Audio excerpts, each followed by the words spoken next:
Ten spyte van 'n paar reendruppels was daar geen keer aan die 2013 finale van die ATKV reeldanskompetisie die afgelope naweek in die Parel nie.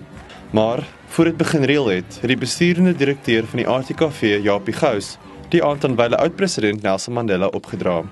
In 1994 het meneer Mandela die ATKV se algemene jaarvergadering te Gauteng toegespreek.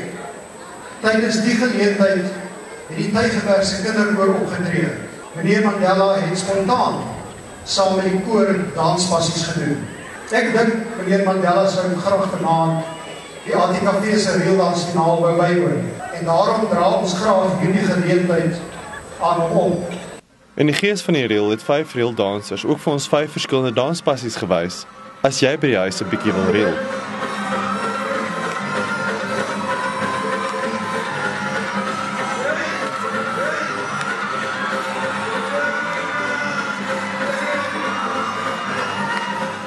Het is de 8e jaar wat ons het aanbied. Vandaag is het 10 spannen al tezamen, 5 juniors en 5 seniors. Hoekom bieden ze het aan? Ten eerste om voor mensen dat gevoel te geven om te behoren. Ja. Om voor mensen hulle menswaardigheid terug te geven. En ten spijte van hulle, de meeste van die mensen zijn sociale en morele verval wat in hulle dorpies plaasvind. As hierdie reeldans die hoogtepunt waarna hulle uitsien en waar hulle daai soort van gevoel kry, ek is ook belangrik.